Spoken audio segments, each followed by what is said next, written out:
जब तक रागात्मक वृत्ति कोई अच्छा लग रहा है, द्वेषात्मक वृत्ति कोई बुरा लग रहा है, तब तक आपका अंतःकरण त्रिगुणात्मिका माया से प्रभावित है।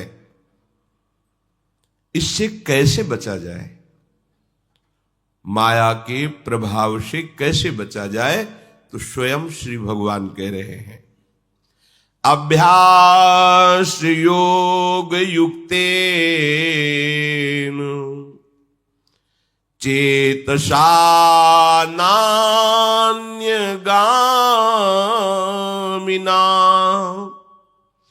परमं पुरुषं दिव्यं याति पार्थानुचिंतयन्।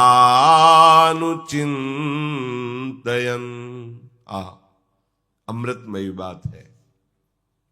श्री भगवान कह रहे हैं, हे प्रथानंदन अर्जुन, तुम मेरे चिंतन का अभ्यास करो।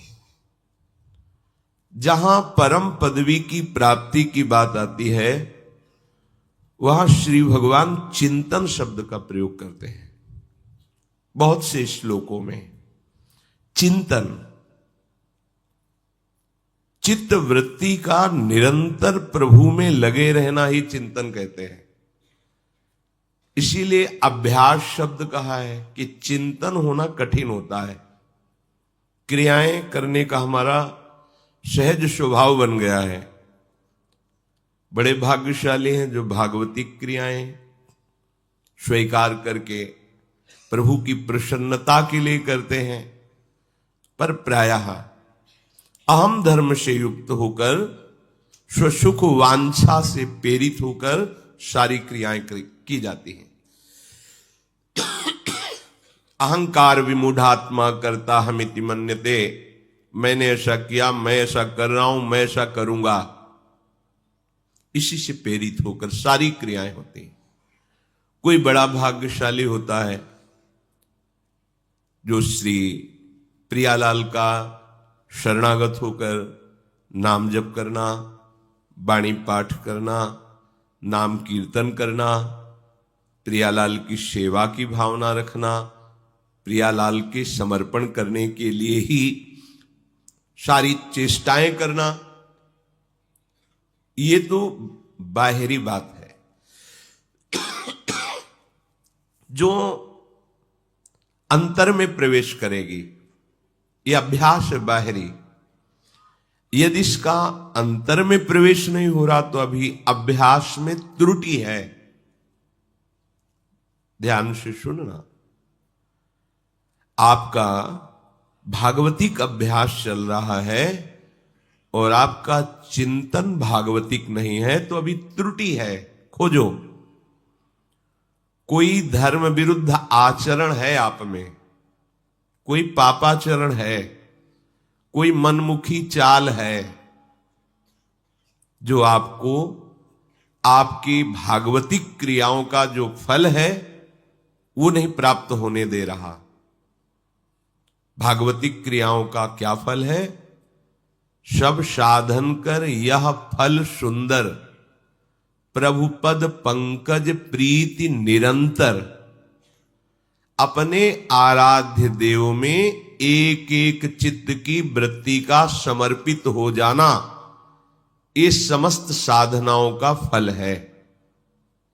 मुरारी पादार्पित चित्त वृत्ति, एक एक वृत्ति कृष्णाकार, एक एक वृत्ति श्यामा श्याम के चरणारविंद में। यदि चित्त वृत्ति विषय चिंतन में है, चित्त वृत्ति क्रियाओं की नाना प्रकार के नानात्व के चिंतन में है, तो अभी हमारी साधना में, उपासना में त्रुटि है। अभ्यास योग युक्तेन क्या? चेतसा नान्य गामिना। आपका चित्त पंग हो जाए, जाए ही ना, जाने की सामर्थ्य ही ना रह जाए। यह है साधना का स्वरूप। भगवत प्राप्ति क्रियाओं से नहीं, चिंतन से होती है। सत क्रियाओं से असत क्रियाओं का त्याग और सत क्रिया के फलस्वरूप आराध्य देव के चरणारविंद की चिंतन वृत्ति का जागृत हो जाना, ये साधना का फल है, ये उपासना का फल है। गदगद सुर नयना सजल, दंपति रस रहे भीन, यही गति वृंदा विपिन में फिरे प्रेम तन लीन। ये सब साधना का फल है। आराध्य देव के चिंतन में रोमांच हो रहा है, पुलकावली बढ़ रही, अश्रु प्रवाह हो रहा है, वृंदावन की वीथियों में युगल चिंतन में डूबा हुआ है। ये जीवन का साधना का परम लाभ है। चेतसा नान्य गामिना, हमारा चित्त कहीं और जाए ना, तो इसका परिणाम परमम दिव्यम, जो परम दिव्य है, परम पुरुष है। हे पार्थ, बार बार चिंतन के प्रभाव से उनकी प्राप्ति हो जाती है। पुरुषम परमम दिव्यम याति पार्थानुचिंतयन, अनुचिंतयन, जो चिंतन कर रहे हैं बार बार, अनुमान बार बार, अनुस्मरण, बार बार स्मरण करना, बार बार चिंतन करना। अगर हमारा आंतरिक चिंतन प्रभु में नहीं हो रहा है तो हमें बहुत विकल होना चाहिए, संतोष नहीं होना चाहिए इस बात में। क्योंकि अगर संतोष कर लोगे साधना में तो साधना रुक जाएगी। संतोष सुख दुख में, जैसी परिस्थिति आई है, चाहे वो सुखद हो या दुखद, जथा लाभ संतोष सदा, काहू सो कछु न चाहोंगो। मेरे आराध्य देव ने जैसी मेरी परिस्थिति की रचना कर दी है, विधान कर दिया, उसी में मैं संतुष्ट हूं। ये सुख दुख के लिए, भजन के लिए नहीं। भजन के लिए तो इतनी व्याकुलता चाहिए, तद विस्मरणेन परम व्याकुलते थी। यदि कहीं आधे पल के लिए भी आराध्य देव का किसी कारण से विस्मरण हो रहा है तो परम व्याकुलता आ जानी चाहिए। इसका फल क्या होगा? बोल परमम पुरुषम दिव्यम याति पार्थानुचिंतयन। जब कोई ऐसे चित्त से चिंतन करता है, अनुचिंतयन, बार बार चिंतन, अव्यावृत भजनात्, अखंड भजन। एक बार पकड़ाना होता है मन को। ये ज्यादा परिश्रम की बात नहीं है, इसमें थोड़ी लालसा की बात है।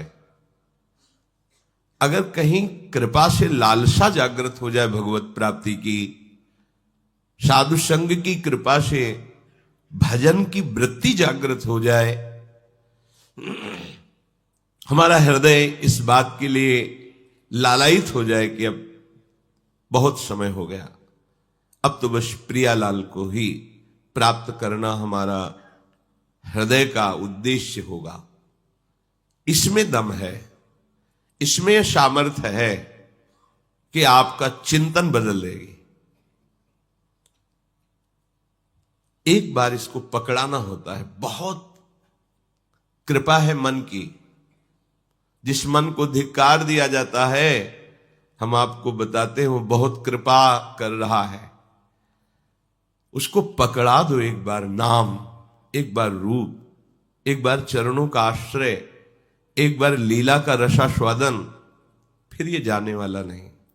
जैसे हमने इसे विषय सुख पकड़ाया तो इतना प्रयास करने पर भी ये नहीं छोड़ पा रहा, ऐसे ही यदि गुरु कृपा से, भगवत कृपा से एक बार इसे हम नाम पकड़ा दें, बस फिर हमारा काम बन जाएगा। ये छोड़ता नहीं, ये सच्ची बात कह रहा हूं। ये अभी आप पकड़ा नहीं पाए हैं, विषय ही पकड़े हैं, इसलिए आपको लगता है कि भजन में मन नहीं लगता, भजन कैसे होगा, ये तो बड़ा कठिन है। पर हम आपको कह रहे हैं कठिन भजन नहीं है, कठिन है लालसा। ये लालसा यदि जागृत हो जाए श्यामा श्याम से मिलने की, या संसार से मुक्त होने की, या परम सुख प्राप्ति की, और वो पूर्ति होती है भजन से, और भजन की चाह प्रकट हो जाए और हम भजन पकड़ा दे मन को, बस हो गया काम। सच्ची माने, जागते सोते उठते बैठते, शौच में अशौच में, कैसी भी परिस्थिति हो, प्रणाम है मन को, धन्यवाद है मन को कि उसने अपने स्वभाव का बर्ताव यहां भी किया। मन का स्वभाव जिसे पकड़ लेता है और छोड़ने की चेष्टा करने पर भी हम उससे नहीं छुड़ा पाते। यही स्वभाव हमारे काम आ गया। मन की यही वृत्ति हमें निहाल कर दी, इसका स्वभाव हमारे काम आ गया। गुरु कृपा से जब इसको नाम मंत्र पकड़ा दिया गया, कभी कभी मन को प्रणाम करने का बार बार मन होता है। आप कहोगे दो मन होते हैं, हां, एक अशत वृत्ति का, एक शत वृत्ति का, और उसी दोनों मन को तदात्म भाव से स्वीकार किया हुआ वो आत्मस्वरूप बार बार उस शत मन को प्रणाम करता है। कैसी इसकी वृत्ति है, आश्चर्य होता है। कोलाहल मच रहा है, वो मंत्र को ऐसे जागृत करता है कि एक क्षण के लिए विस्मरण नहीं। न नींद है न जागृत अवस्था है, केवल मंत्र, केवल नाम छाया हुआ है। न सो रहा है न जग रहा है, एक अजीब स्थिति, उन्मनी अवस्था। आप पकड़ाइए तो मन को नाम, घबरा रहे हैं आप, एक बार इससे पकड़ा दीजिए। देखा है, बता रहे हैं आपको कि हम बार बार धन्यवाद देते हैं मन को। जरा सा विक्षेप बर्दाश्त नहीं होता। वही मन जिसको नाम जपना बर्दाश्त नहीं हो रहा था, विषय चिंतन में सुख मान रहा था, उसी मन को गुरु कृपा से जब गुरु मंत्र और नाम पकड़ा दिया और उसने लालसा युक्त होकर पकड़ लिया, अब वो छोड़ता नहीं। सोवत हु रसना रटे, राधा कृष्ण सुनाम। नींद में पड़ा तुम्हें उपासक दिखाई दे रहा है, पर उसके नाम चल रहा है, क्योंकि मन ने पकड़ लिया। जैसे स्वप्न की रचना मन ही करता है, ऐसे ही मन लग रहा है कि सुषुप्त में है, पर नहीं। या तो कोई दिव्य लीला दर्शन, या तदाकार वृत्ति मंत्र में, नाम में आ गया ना अभ्यास का फल। परमम पुरुषम दिव्यम याति पार्थानुचिंतयन। ये बार बार चिंतन करने का फल मिला कि चित्त ने पकड़ लिया मंत्र को, नाम को। आप कोई नहीं छुड़ा सकता। तभी तो संत जन कहते हैं, जो इस अवस्था को प्राप्त है कि मेरा भजन तो अब राम करते हैं, मैं क्या भजन करूं, मेरा भजन राम करते हैं। क्यों? क्योंकि इंद्रियाणाम मनश्चास्मि, इंद्रियों में मैं मन हूं। अब मन नाम जप कर रहा है, मन भजन कर रहा। मैं तो देख रहा हूं केवल बैठे बैठे, मैं भजन नहीं कर रहा, मैं तो देख रहा हूं, भजन मन कर रहा है। और मन ही बंधन मोक्ष का कारण है। विषयों का चिंतन करने वाला मन बंधन युक्त और भगवत चिंतन कर, अब वो मोक्ष पदवी में विराजमान है, जिसका निरंतर भजन चल रहा है। कविम पुराण मनुषासितार मनोरणीयांश मनुस्मरेद्यः सर्वस्य धातारमचिन्त्य रूप मादित्य वर्णम तमसः परस्तात्। संपूर्ण प्राणियों को और उनके संपूर्ण शुभाशुभ कर्मों को जानने वाले होने से उस परमात्म तत्व को कवि कहा गया है। उस सब की जानता है। जो भी आप एकांत से एकांत में भी गुप्त कार्य करते हैं, चाहे वो शुभ हो या अशुभ हो, साधन हो या असाधन हो, सब कुछ उसको पता है। और आपकी गति, आपकी दुर्गति सब उसको पता है। इसीलिए एक नाम प्रभु का कवि है। सबसे बड़े कवि भगवान ही है। कविम पुराणम, इनसे पुराना कोई है नहीं। सबसे प्रथम प्रभु ही है, इन्हीं से सब प्रकट हुआ है। इसीलिए इनको पुराण पुरुष कहते हैं। भगवान का नाम पुराण भी है। अनुशासितारम, हम देखते हैं तो नेत्रों से, पर नेत्रों की, नेत्रेंद्री के ऊपर शासन होता है मन का, मन के ऊपर बुद्धि का, और बुद्धि के ऊपर अहम का शासन होता है। पर अहम पर जो शासन करते हैं वो भगवान है, वो श्री कृष्ण है। जो सबका शासक है, बाहर और भीतर, सबका प्रेरक है, सबका प्रकाशक है, वो हमारे प्रभु श्री कृष्ण है। इसलिए अनुशासितारम उनको कहा गया है, सब पर शासन है। अब इसको सहज भाषा में समझ लीजिए। हमको परेशान नहीं होना है। सबके शासन करता प्रभु हैं। इन प्रभु का आश्रय ले लो, बेपरवाह हो जाओ। पर आप आश्रय नहीं ले पाते, इसलिए बेपरवाह नहीं हो पा रहे। अगर आप आश्रय तत्व को जान जाएंगे तो आज से ही जीवन मुक्त अवस्था का आनंद लेने लगेंगे। पर हम लोग वाणी से आश्रय की बात करते और रहते अहम में हैं। अहम का भी जो संचालन करता है, शासन करता है, वो हमारे प्रभु श्री कृष्ण है। इसीलिए कहते तुम तो केवल मेरा चिंतन करो, योगक्षेम का वाहन मैं करूंगा, काहे को परेशान होते हो। पर परेशान होना है, जीव का स्वभाव बन गया है। वो बिना परेशानी के रह नहीं सकता, वो परेशानी पैदा करता है। अपने लोग बचना चाहते परेशानी से, पर जिस परेशानी से बचना चाहते हैं उसी परेशानी को गले लगाते हैं और सोचते हैं इससे बच जाएंगे। रुपया हो जाए तो परेशानी से बच जाएंगे, हमारा सम्मान होने लगे तो परेशानी से बच जाएंगे, लोग हमें जानने लगे तो परेशानी से। ये सब परेशानी पैदा कर रहे हो, यही तो परेशानी है। भगवान मिल जाए तो परेशानी से बच जाओगे, ये कहां कोई जान पा रहा है। माया मिल जाए तो हम परेशानी से बच जाए। प्रॉब्लम ही प्रॉब्लम, चाहे जिधर देख लो सब समस्या ही समस्या। भगवान के बिना समस्या का समाधान नहीं होना। हमारी समस्याओं का समाधान एकमात्र प्रभु श्री हरि से ही होगा। जब हम जानते हैं कि हमारे अहम पर, मन पर, इंद्रियों पर एकमात्र शासन भगवान का है, तो हम काहे को अहंकार करें कि हम ठीक कर लेंगे।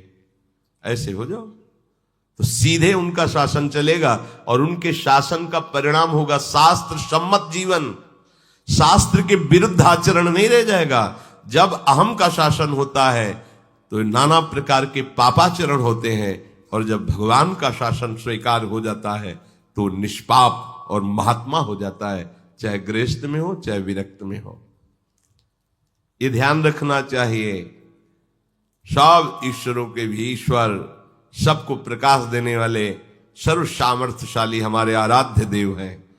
बस तभी तो गोस्वामी जी ने बहुत विचार करके लिखा है, हौ हार्यो कर जतन विविध विधि अतिशय प्रबल अजय, तुलसीदास बस होए तबहि जब प्रभु पेरक बरजय।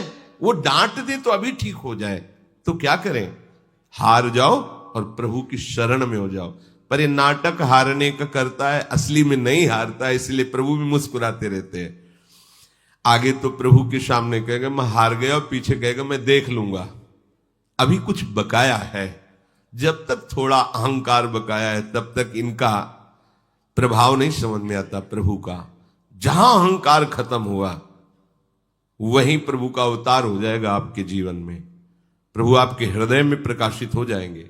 जैसे अहंकार रहित होकर के आश्रय अन्य बिल्कुल ना रह करके द्रौपदी ने पुकारा तो वस्त्रावतार हो गया, ऐसे ही आपके अंदर भाव का प्रादुर्भाव हो जाएगा।